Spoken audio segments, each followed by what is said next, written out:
Bismillahir Rahmanir Rahim.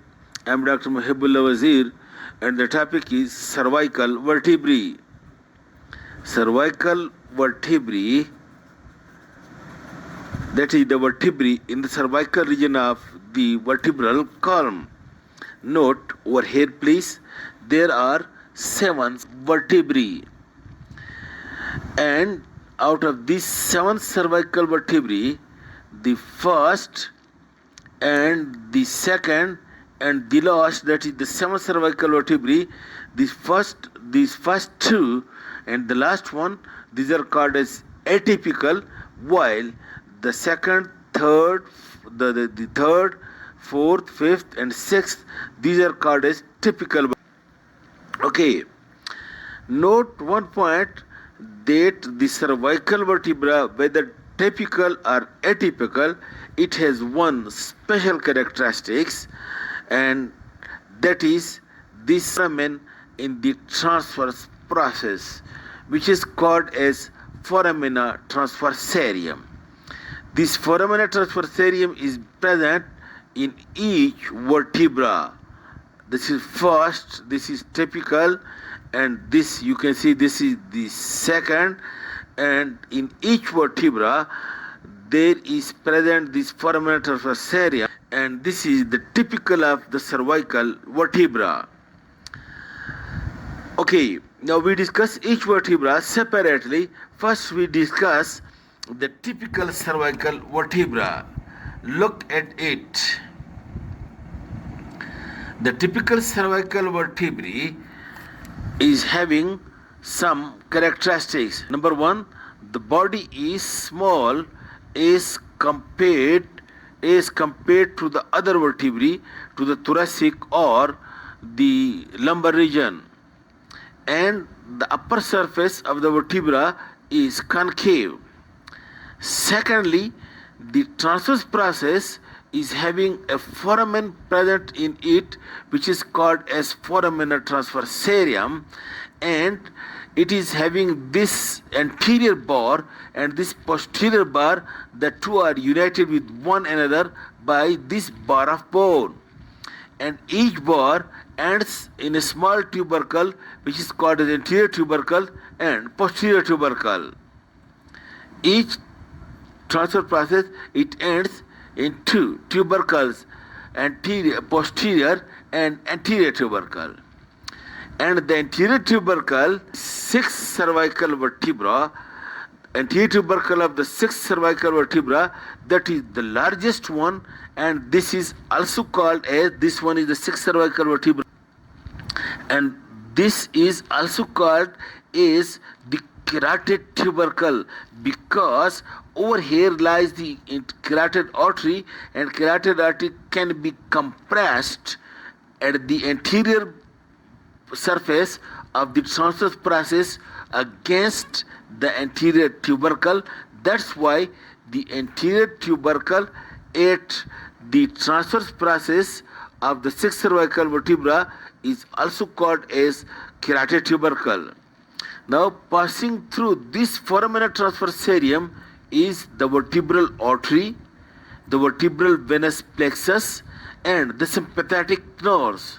These structures passes, you can see this artery, look, this is the vertebral artery that passes through this foramina transversarium along with sympathetic nerves and along with vertebral venous plexus. But note this point, that the vertebral artery, it does not pass through the foramina transversarium of the 7th cervical vertebrae. Note, through the foramina transversarium of the 7th cervical vertebrae, the vertebral artery do not pass. Okay, this is the foramina transversarium. Finally, you look, the pedicle is more laterally directed and lamina is then more acutely medially directed.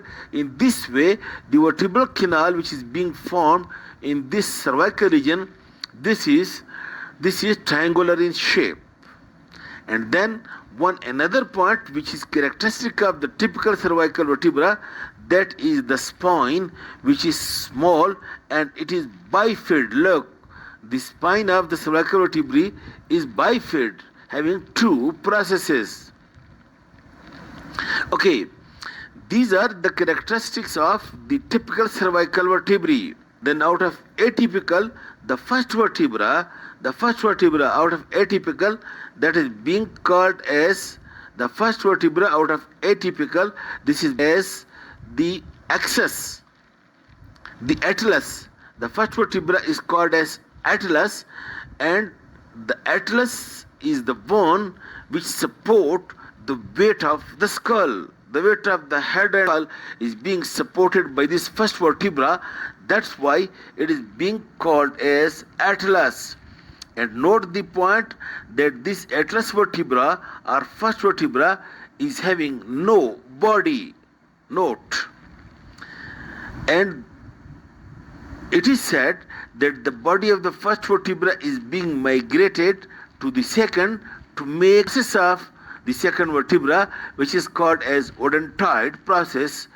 And this is actually the body of the first that is being migrated over here. So the first vertebra or axis is actually ring shaped, having this lateral big mass of bone, and this arch, this is the anterior arch which connects the two masses, and this is the posterior arch which connects the two masses on the posterior side. Look, the anterior arch is short and it is having a small tubercle on the anterior surface which is called as anterior tubercle. The posterior arch is longer in size and having a small tubercle over here on the posterior side which is called as posterior tubercle. Then note, this is the anterior arch. On the posterior surface of the anterior arch you can see this is articular facet.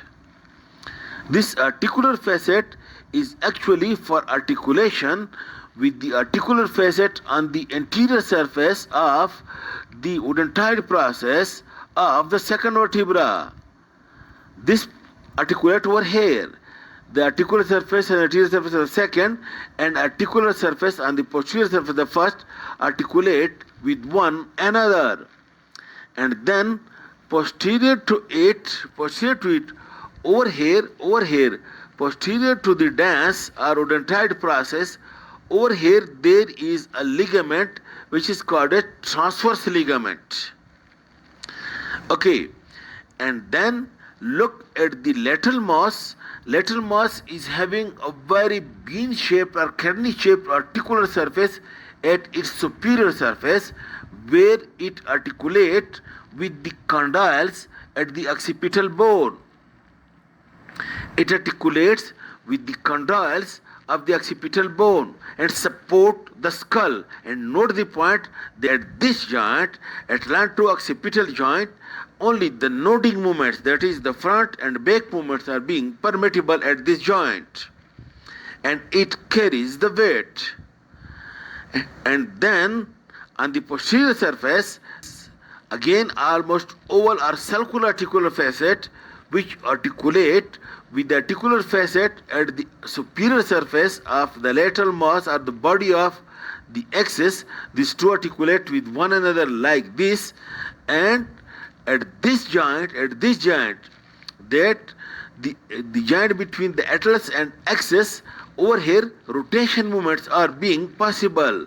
Note that this and this movement that is permissible at the first joint between the skull and the superior kidney-shaped articular surface of the atlas, while the rotation movements are being permissible at this joint between the atlas and axis, that is atlanto-axial joint, while the upper one is atlanto-occipital joint. Okay, and then you can see the transverse. This first vertebra is having a foramen transverse serums, while the transverse process is strong and stout, and it is do not having the anterior and posterior tubercle, but it is one strong transverse process. These are the characteristics of our atlas vertebra. Then come to the second vertebra. The second vertex is characteristic by the fact that it is having a process extending superiorly, which is called as axis or odontoid process. And this axis odontoid process at its anterior surface, it articulates with a articular facet at the posterior surface of the anterior arch over here, and this joint is on, while the rounded facet at the upper surface articulate with the rounded or oval facets at the inferior surface, and this way a atlantoaxial joint is being formed, which is being used for rotation of the head and neck. Then it is having again a foraminal transversarium in it. It is having again foraminal transversariums, and at the transverse process again there are no anterior and posterior tubercles. And you can see the spine process of the second or axis is small and strong, is short and strong, but may be having just a bifurcation over here like bifid, seems to be like bifid, but it is not typical bifid like that of the typical vertebra. And then the seventh cervical vertebra, is, look,